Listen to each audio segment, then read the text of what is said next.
Good morning dear student. मैं Ashutosh Ranjan technical classes के YouTube channel पे आपका स्वागत करता हूँ।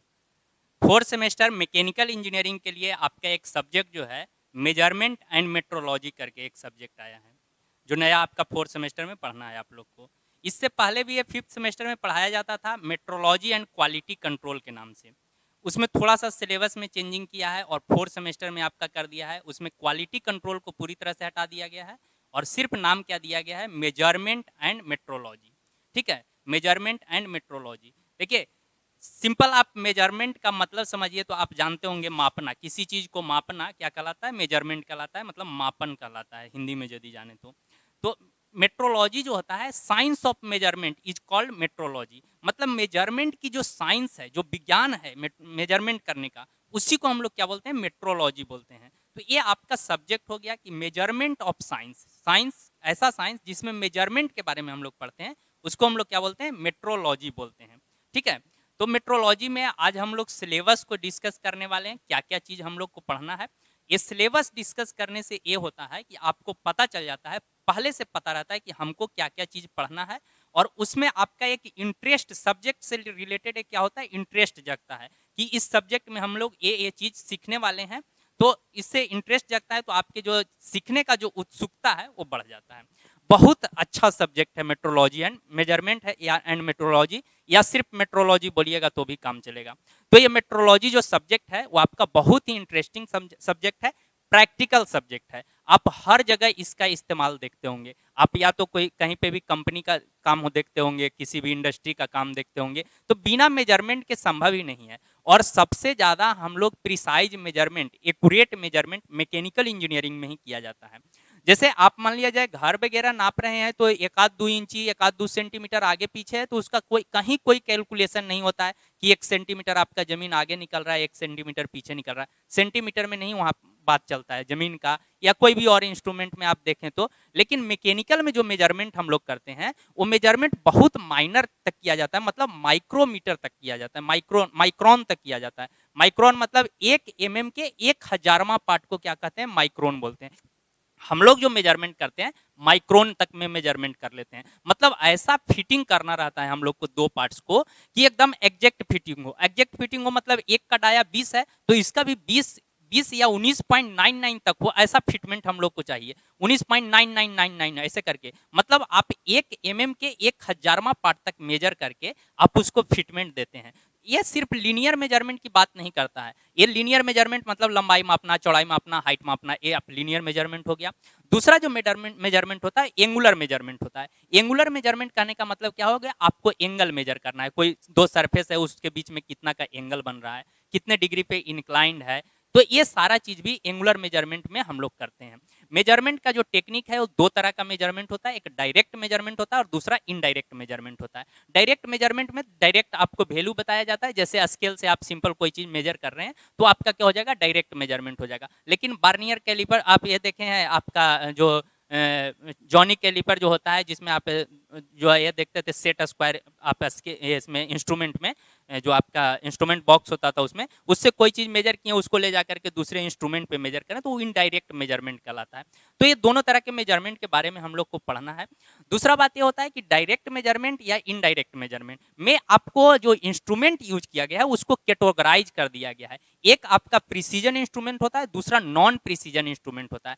प्रिसीजन इंस्ट्रूमेंट कहने का मतलब ये है कि आप जो भी चीज मेजरमेंट कीजिएगा, प्रिसीजन का मतलब क्या हो रहा है कि आप जो भी चीज मेजरमेंट कीजिएगा और हर बार आप उस चीज को मेजर कर रहे हैं, तो आपको यदि सेम वैल्यू आ रहा है, सेम वैल्यू आ रहा है, तो उसको हम लोग क्या बोलेंगे, प्रिसाइज इंस्ट्रूमेंट बोलेंगे। नॉन प्रिसाइज इंस्ट्रूमेंट होगा जिसका कि आपका प्रिसाइज नहीं, मतलब आप मेजर किए तो हो सकता है कि 21 हो, कोई और मेजर कर रहा है तो हो सकता है कि बोलेगा कि 21.5 है, 22 है। तो अलग अलग यदि वैल्यू आ रहा है, वो आपका यदि आदमी चेंज हो रहा है, ऑब्जर्वर चेंज हो रहा है, नापने वाला, तो वहां पे वो क्या आ जाएगा, कौन सा इंस्ट्रूमेंट आ जाएगा, नॉन प्रिसीजन इंस्ट्रूमेंट आ जाएगा।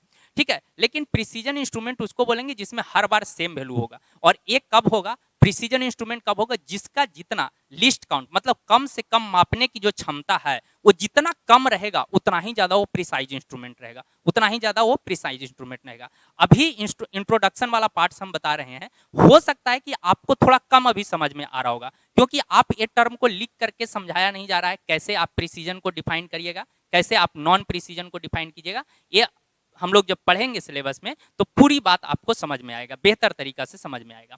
अभी हम लोग सिलेबस को डिस्कस करते हैं, कुछ कुछ डायग्राम से जो आपका इंस्ट्रूमेंट है, पूरा का पूरा डायग्राम यहाँ नहीं दिखाया जाएगा, जो भी आपका है कुछ कुछ इंस्ट्रूमेंट जो आपका हाईलाइटेड इंस्ट्रूमेंट है उसको हमने यहाँ पे फोकस करने की कोशिश किया है, आपको बेहतर समझ में आएगा। देखिए आपको करना बहुत अच्छा सब्जेक्ट है, हर जगह प्रैक्टिकल यूज होता है, आराम से पढ़िएगा, सब चीज को समझिएगा। जो पहला यूनिट है उसमें आपका टॉपिक है इंट्रोडक्शन, पहले लिखा हुआ है।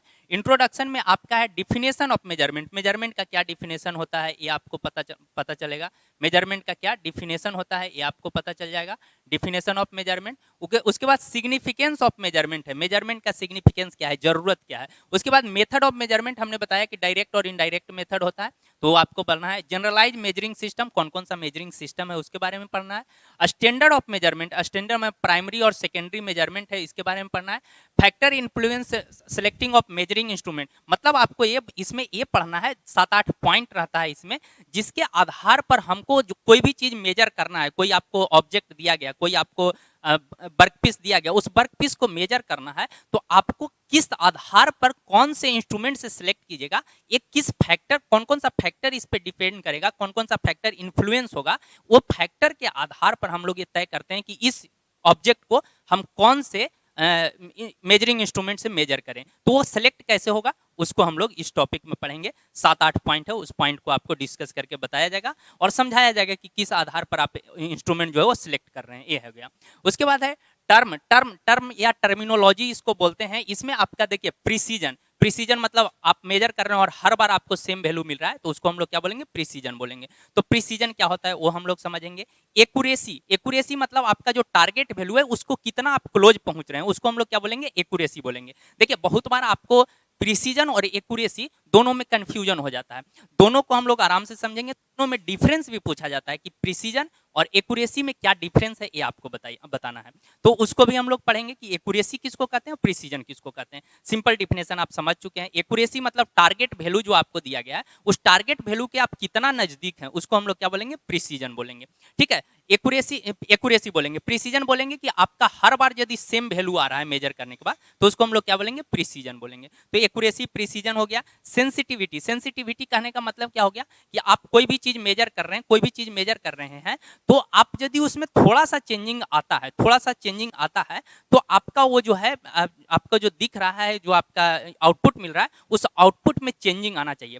छोटा सा एग्जांपल इसका हम हर बार क्लासरूम में देते हैं, तो उसमें आप ये देखते होंगे इलेक्ट्रॉनिक तराजू आप देखते होंगे, जिसमें आपका जो आप अभी हाल फिलहाल में हर जगह यूज होता है इलेक्ट्रॉनिक तराजू, जिसमें डिजिटल रूप में रहता है। मान लीजिए चीनी तौल रहा है और आपका 2 चीनी ज्यादा हो गया, मतलब क्वांटिटी में हम लोग बात कर रहे हैं, 2 चीनी उसमें ज्यादा हो गया, तो उसका भी वैल्यू बताने रहता है कि 1.002 kg ऐसे बता देता है। अब 1-2 को निकालेगा तब वो 1 kg के पर आता है, तो वो जो है वो हाईली सेंसिटिव हो गया। ऐसे जो आप लोग पहले मैनुअल वाला जो तराजू काम करता था, उसमें मान लीजिए 10 भी चीनी ज्यादा है तो पता नहीं चलता था कि 10 चीनी ज्यादा है, लेकिन इसमें 10 चीनी यदि डाल दिया गया तो वो क्या हो जाता है, उसको दिखाने लगता है। तो वो जितना ज्यादा सेंसिटिव रहेगा वो बेहतर है, लेकिन बहुत ज्यादा सेंसिटिव होना भी इंस्ट्रूमेंट के लिए खराब होता है, क्योंकि मान लीजिए हवा का प्रेशर आ गया तो भी वो फ्लक्चुएट करने लगा, जैसे इलेक्ट्रॉनिक वाला करता है। आप देखे होंगे बहुत ज्यादा महंगा चीज आपको मेजर करना है, प्रीसियस चीज मेजर करना है, जैसे आप देखे होंगे कि मान लीजिए जब सुनार के पास जाते हैं, उसमें छोटा सा आपका इलेक्ट्रॉनिक तराजू होता है, वो आपका मेजर जब करेगा तो फैन को भी बंद कर देगा, क्योंकि फोर्सफुली हवा जब लगता है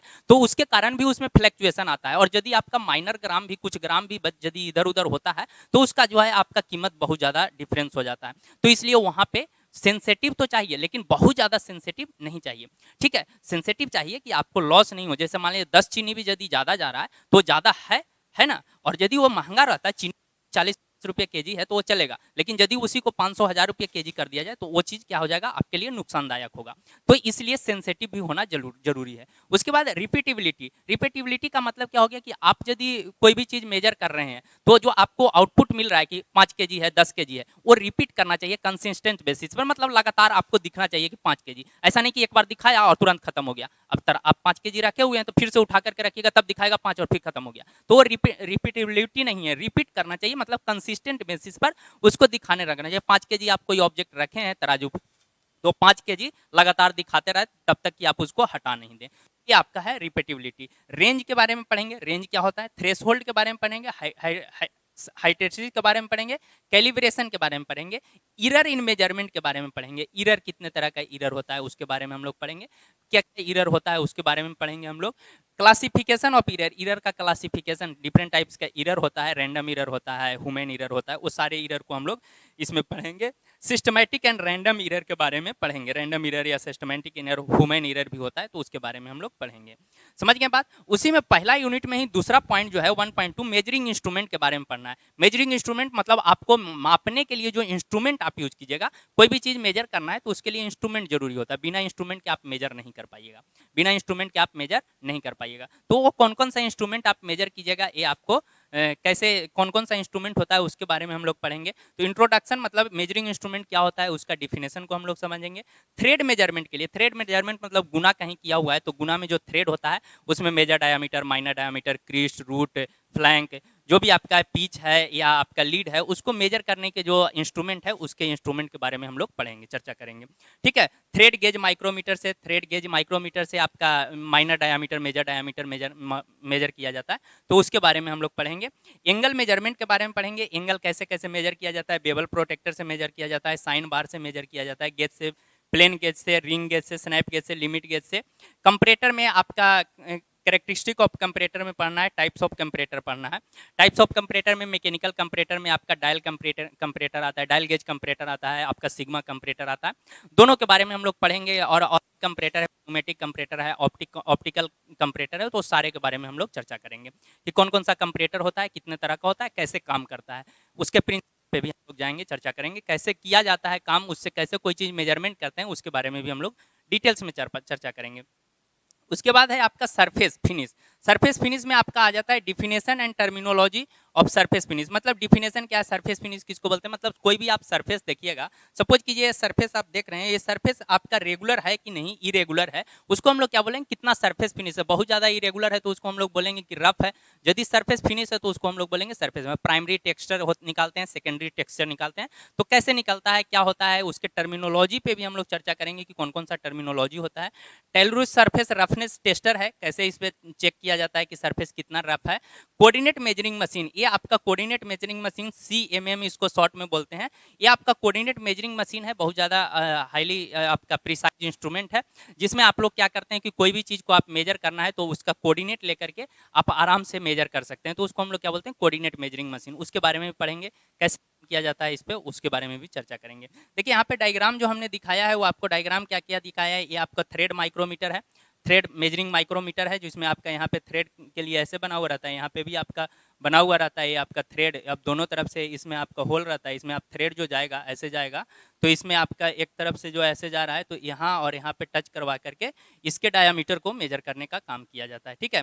बेवल प्रोटेक्टर है, ये आपका साइन बार है, साइन बार ये भी दिखाया गया है। साइन बार में कैसे हम लोग, साइन बार सिर्फ अकेले मेजर नहीं करता है, साइन बार में आपको स्लिप गेज यानी कि गेज ब्लॉक लगाना पड़ेगा, और दूसरा जो है इधर भी गेज ब्लॉक लगाना पड़ेगा। वर्क पीस यहाँ रखा गया है, ये आपका यहाँ से यहाँ तक का डिस्टेंस को हम लोग साइन बार का लेंथ बोलते हैं, लेंथ ऑफ साइन बार बोलते हैं। ये आपका स्लिप गेज से हाइट निकलेगा, इंच निकल जाएगा, हाइट निकल जाएगा यहाँ से यहाँ, रोलर से रोलर तक के डिस्टेंस को ही हम लोग बोल जाए। ये जो होल होल आपको दिख रहा है ये आपका दिखाया गया है, ऐसा होता है, यहाँ पे मेजर करते हुए दिखाने की कोशिश की है कि ताकि सिंपल कुछ समझ में आएगा, इसको डिटेल्स में हम लोग पढ़ेंगे वहाँ पे। तो ये आपका क्या है, साइन बार दिखाया जा रहा है। साइन बार में क्या है, ये जो होल दिया गया है, होल दिया गया है ऑब्जेक्ट को, आपका जो वर्कपीस है, वर्कपीस को क्लैंप करने के लिए इसका इस्तेमाल किया जाता है।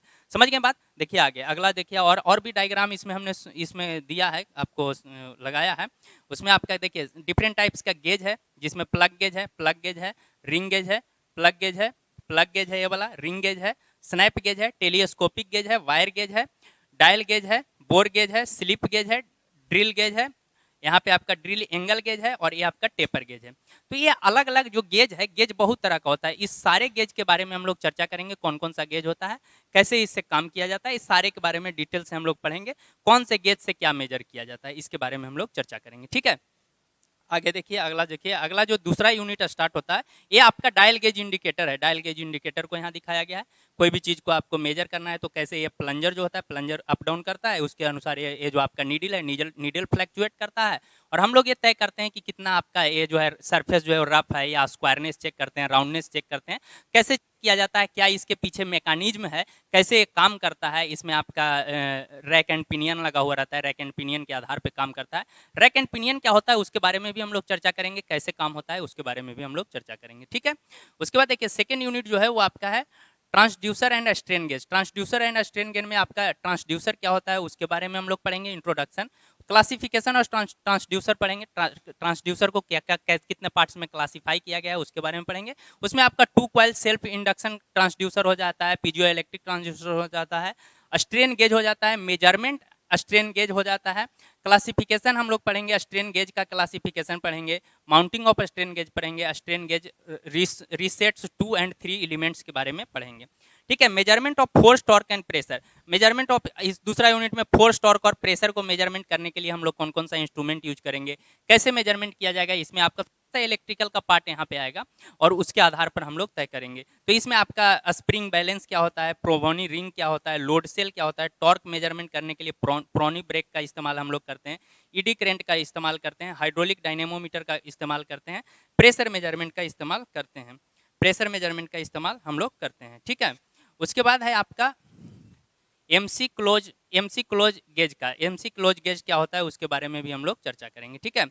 देखिए यहाँ पे है आपका quarter bridge strain gauge. Quarter bridge strain gauge में क्या होता है, आपका यह स्ट्रेन गेज लगा हुआ रहता है, यह स्ट्रेन गेज से कैसे मेजर किया जाता है उसके आधार पर हम लोग यहाँ पे आपका रेजिस्टेंस से कैसे कनेक्ट रहता है इसके बारे में हम लोग पढ़ेंगे, चर्चा करेंगे। ये आपका स्प्रिंग बैलेंस है। स्प्रिंग बैलेंस ये वाला आप देखे होंगे, कोई चीज़ का फोर्स मेजर करने के लिए यूज किया जाता है, तो फोर्स ग्रेविटेशनल के एंगेस्ट में कितना काम कर रहा है वो निकालने के लिए स्प्रिंग बैलेंस का इस्तेमाल करते हैं।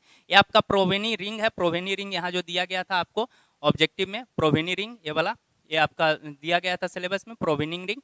तो प्रोवेनिंग रिंग कैसे काम करता है उसके हम लोग चेक करेंगे, बताएंगे। ये प्रोनी ब्रेक डायनेमोमीटर है। प्रोनी ब्रेक डायनेमोमीटर से कैसे कोई चीज़ मेजर किया जाता है, कैसे आपका टॉर्क निकाला जाता है उसके बारे में इसको हम लोग डायग्राम से और थ्योरी में समझेंगे कि कैसे इसका काम किया जाता है, ठीक है। अगला देखिए, आगे जो आपका टॉपिक है वो आपका तीसरा यूनिट आता है। तीसरा यूनिट में आपका आता है applied mechanical measurement. Applied mechanical measurement में स्पीड कैसे मेजर किया जाएगा इस पे तय किया, इसको चर्चा किया जाएगा। स्पीड कैसे मेजर किया जाएगा, स्पीड मेजर करने के लिए जो हम लोग इंस्ट्रूमेंट यूज करते हैं उसका नाम है क्या, टेकोमीटर। तो टेकोमीटर क्या होता है उसके क्लासिफिकेशन को हम लोग पढ़ेंगे, रिवॉल्यूशन काउंटर के बारे में पढ़ेंगे, ईडी करंट के बारे में पढ़ेंगे, टेकोमीटर के बारे में पढ़ेंगे, ईडी करंट टेकोमीटर के बारे में, डिस्प्लेसमेंट मेजरमेंट के बारे में पढ़ेंगे, linear variable differential transformer LVDT के बारे में पढ़ेंगे। एलवीडीटी क्या होता है, कैसे काम करता है इसके बारे में पढ़ेंगे। फ्लो मेजरमेंट में रोटामीटर के बारे में पढ़ेंगे, टरबाइन मीटर के बारे में पढ़ेंगे, टेम्परेचर मेजरमेंट के बारे में पढ़ेंगे, रेजिस्टेंस थर्मोमीटर के बारे में पढ़ेंगे, ऑप्टिकल पायरोमीटर के बारे में पढ़ेंगे, ऑप्टिकल पायरोमीटर के बारे में पढ़ेंगे। समझ रहे हैं बात। तो ये सारा चीज़ तीसरा यूनिट में हम लोग पढ़ेंगे।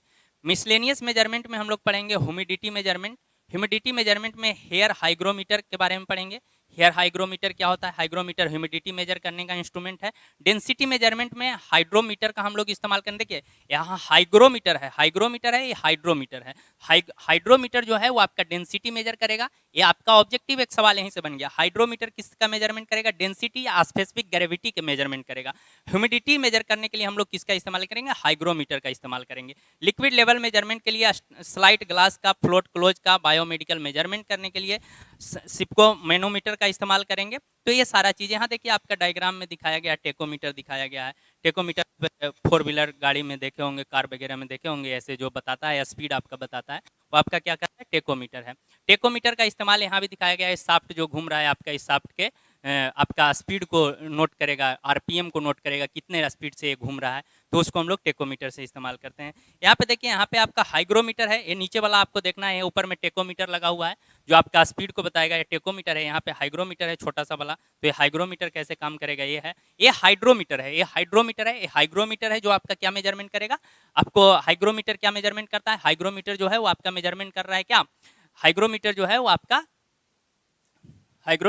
आपका मेजरमेंट करेगा, ये आपका ह्यूमिडिटी मेजरमेंट करेगा। हाइड्रोमीटर जो है वो आपका मेजर करेगा क्या, डेंसिटी। हाइड्रोमीटर जो है वो क्या मेजर करेगा, डेंसिटी मेजर करेगा। तो ये हाइड्रोमीटर है जो डेंसिटी मेजर का या स्पेसिफिक ग्रेविटी मेजरमेंट करने का काम करेगा, ठीक है। देखिए चौथा यूनिट जो है लिमिट, फिट एंड टॉलरेंस है। लिमिट, फिट एंड टॉलरेंस में आपका कंसेप्ट ऑफ लिमिट समझ में आएगा। लिमिट क्या होता है, बहुत इंपॉर्टेंट टॉपिक है ये टॉपिक आप लोग पढ़िएगा तो थ्रू आउट मैकेनिकल इंजीनियरिंग में आपको बहुत जगह ये टॉपिक काम करने वाला है, लिमिट, फिट एंड टॉलरेंस, ठीक है। इसमें सबसे पहले हम लोग पढ़ेंगे इंटरचेंजेबिलिटी को समझते हैं, इंटरचेंजेबिलिटी को समझेंगे। इंटरचेंजेबिलिटी को जब आप समझिएगा फिर टॉलरेंस समझ में आ जाएगा, लिमिट समझ में आएगा, समझ में आएगा। फिट्स कहने का मतलब दो आपका मेटिंग पार्ट्स है, दो आपका मैच करने वाला पार्ट है, उसको किस तरह से आप फिट चाहते हैं तो उसको हम लोग फिट पढ़ते हैं। उसके बाद लिमिट में मतलब कोई भी चीज आप बना रहे हैं कितना बड़ा से बड़ा बना सकते हैं, कितना छोटा से छोटा बना सकते हैं, उसको हम लोग क्या बोलेंगे, लिमिट बोलते हैं, ठीक है। टॉलरेंस जो होता है वो अपर लिमिट और लोअर लिमिट का डिफरेंस होता है, ये आपका डेफिनेशन भी बता सकते हैं। टॉलरेंस का मतलब एक तरह से छूट होता है, कोई भी चीज आप बना रहे हैं उसमें कितना आप छूट प्रोवाइड करते हैं उसको हम बोलते हैं टॉलरेंस बोलते हैं। तो टॉलरेंस क्या होता है, लिमिट्स क्या होता है, फिट क्या होता है, टॉलरेंस कितने तरह का होता है, आपका फिट्स कितने तरह का होता है, पुश फिट क्या होता है, क्लियरेंस फिट क्या होता है, आपका श्रिंकेज फिट क्या होता है, टाइप्स का फिट है, वो सारे फिट्स के बारे में भी हम लोग चर्चा करेंगे और सबको पढ़ेंगे कि क्या होता है, कैसे काम होता है, ठीक है। तो ये आपका हो जाएगा इसमें। उसके बाद इसमें आपका टॉलरेंस का गेज भी पढ़ना है, रिंग गेज के बारे में पढ़ना है, डिजाइन ऑफ प्लग गेज कैसे डिजाइन किया जाता है उसके बारे में पढ़ना है, सॉफ्ट बेसिस सिस्टम और एक होल बेसिस सिस्टम है तो उसको हम लोग पढ़ेंगे कि सॉफ्ट बेसिस सिस्टम क्या है, होल बेसिस सिस्टम क्या है, तो ये आपको इसके बारे में पढ़ेंगे। एंगुलर मेजरमेंट के लिए कंसेप्ट को पढ़ेंगे, एंगुलर मेजरमेंट कैसे किया जाता है, instrument for angular measurement, angular measurement के लिए क्या इंस्ट्रूमेंट है, working and use of universal bevel protector, working and use of universal bevel protector, मतलब यूनिवर्सल बेवल प्रोटेक्टर का वर्किंग क्या है उसके बारे में हम लोग समझेंगे, कैसे काम करता है। बेवल प्रोटेक्टर देखे थे, उसी तरह का ये आपका यूनिवर्सल बेवल प्रोटेक्टर है। उसके बाद आपको साइन बार के बारे में पढ़ेंगे, स्प्रिट लेवल के बारे में पढ़ेंगे, प्रिंसिपल ऑफ वर्किंग ऑफ कैलिनोमीटर के बारे में पढ़ेंगे, एंगल गेज के बारे में पढ़ेंगे with numerical on setting of angle gauge, angle gauge को सेटिंग करने के लिए न्यूमेरिकल भी पढ़ेंगे, एंगल गेज के कैसे काम किया जाता है इसमें पढ़ेंगे हम लोग, ठीक है। प्योर थ्योरेटिकल है, थोड़ा सा इसमें आपका न्यूमेरिकल आता है, बाकी पूरे आपका चैप्टर में सब में क्या रहेगा, थ्योरी ही रहेगा। टॉलरेंस लिमिट फिट से रिलेटेड भी थोड़ा बहुत न्यूमेरिकल आता है, उस पर भी हम लोग चर्चा करेंगे, ठीक है। स्क्रू थ्रेड मेजरमेंट में ISO thread and fit of thread के बारे में पढ़ेंगे, इरर थ्रेड्स के बारे में पढ़ेंगे, पिच इरर के बारे में पढ़ेंगे, measurement of different elements such as major diameter, minor diameter, effective diameter, ये सारे चीज के बारे में पढ़ेंगे, पिच के बारे में पढ़ेंगे। टू वायर मेथड होता है, थ्रेड गेज माइक्रोमीटर जो देखे थे पहले उसके बारे में पढ़ेंगे, working principle of floating carriage dial micrometer के बारे में पढ़ेंगे। ये आपका यूनिवर्सल बेवल प्रोटेक्टर है, ये आपका स्प्रिट लेवल है, स्प्रिट लेवल यहाँ पे दिख रहा होगा आपका, यहाँ पे स्प्रिट है, इसमें स्प्रिट में ये बबल है, बबल जो है आप यदि इसको ऐसे मूव करवाते हैं तो जिधर ऊपर रहता है ऊपर की तरफ ये बबल जो है मूव करता है, अब ऐसे बीच में रहेगा बराबर होने पर, जैसे ही आपका सरफेस ऐसे है तो ये बबल जो है ऊपर की तरफ मूव करेगा, मतलब आप इंक्लाइन कर रहे हैं तो जिस तरफ वाटर लेवल यदि इधर बढ़ रहा है तो ये आपका बबल जो है अपोजिट डायरेक्शन में मूव करता है।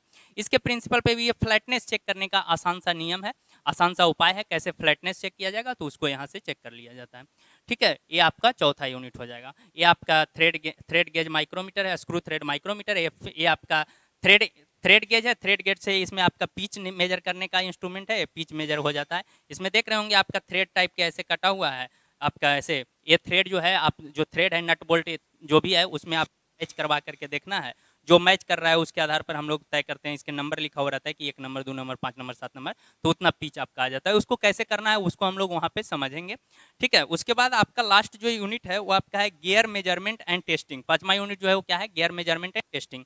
गियर मेजरमेंट में एनालिटिकल मेथड होता है, तो एनालिटिकल एंड फंक्शनल इंस्पेक्शन कैसे करते हैं उसको हम लोग पढ़ेंगे। Rolling test measurement of tooth thickness का रोलिंग टेस्ट मेजरमेंट क्या है उसको पढ़ेंगे। कांस्टेंट कोड मेथड भी उसको बोलते हैं। उसके बाद गियर टूथ बार्नियर के बारे में पढ़ेंगे। गियर टूथ बार्नियर का डायग्राम नीचे हमने दिखाया है। इरर इन गियर में इरर आता है, उसमें आपका कौन कौन सा इरर आता है, ब्लैक कैश आता है, ब्लैकलेस आता है, रनआउट आता है, कंपोजिट आता है। ये सारा हम लोग इरर के बारे में पढ़ेंगे कि आपका जो इरर आएगा गियर में कौन कौन सा इरर आएगा, क्या होता है, रनआउट क्या होता है, बैकलेस क्या होता है, आपका कंपोजिट क्या होता है, तो उसके बारे में हम लोग चर्चा करेंगे। Machine tool testing last topic है आपके सिलेबस का, उसमें आपका है parallelism, straightness, squareness, coaxial, roundness, runout, alignment test of machine tool as per IS standard procedure. IS standard मतलब इंडियन स्टैंडर्ड प्रोसीजर के अनुसार, इंडियन स्टैंडर्ड प्रोसीजर के अनुसार पैरेललिज्म मतलब पैरेलल कोई चीज़ मशीन है तो वो पैरेलल है या नहीं है, जैसे दो भी मान लिया जाए ऐसे आपका है तो ये वाला सरफेस ये वाला पैरेलल है या नहीं, ये हम लोग इसमें टेस्ट करेंगे। उसके लिए क्या मेथड अपनाएंगे वो हम लोग पढ़ेंगे यहाँ पे। स्ट्रेटनेस चेक करेंगे सीधा है कि नहीं, स्क्वायरनेस चेक करेंगे, कोएक्सियल चेक करेंगे कोएक्सियल है कि नहीं, राउंडनेस चेक करेंगे कोई चीज़ राउंड में है तो आपका पूरी तरह से राउंडनेस है कि नहीं, रन आउट चेक करेंगे मतलब कितना आपका आगे पीछे हो गया है, यदि कोई चीज़ गोल है तो गोल में ही आपका राउंड सिलेंड्रिकल है तो सिलेंड्रिकल में ही उसको रन आउट चेक किया जाता है कि कितना इसका जो सरफेस है वो आगे पीछे है। उसके बाद अलाइनमेंट टेस्टिंग करेंगे मशीन टूल का, किसके अनुसार, आईएस स्टैंडर्ड प्रोसीजर के अनुसार इसको चेक करेंगे। ये आपका पूरा जो फोर्थ सेमेस्टर में मेजरमेंट एंड मेट्रोलॉजी है उसका सिलेबस का डिस्कशन हुआ। ये आपका पूरा टॉपिक बाय टॉपिक हम लोग पढ़ेंगे और पूरे टॉपिक को हम लोग कवर करेंगे और आराम से जो आपका समय है दिया गया समय में सिलेबस कंप्लीट करते हैं हम लोग। ये आप लोग को पता ही है, पिछले सेमेस्टर में भी काफ़ी कम समय था लेकिन हमने समय से पहले आपका सिलेबस को ख़त्म किया था। ठीक है, तो आप इंजॉय कीजिए और अगले क्लास में जब भी हम लोग मिलते हैं तो अगले क्लास में इसका हम लोग पहला टॉपिक से शुरू करेंगे, क्या पढ़ना है नहीं पढ़ना है उसके बारे में हम लोग डिस्कस करेंगे। यहाँ देखिए थोड़ा सा आपका डायग्राम इसमें देखना चाहते हैं तो ये देखिए आपका ये आपका मेजर करने के लिए बार्नियर मेजर करने के लिए आपका ये दिया गया है, टीथ मेजर करने के लिए गियर बार्नियर वाला। यहाँ पे देखिए वही चीज़ को यहाँ पे मेजर करते हुए दिखाया गया है।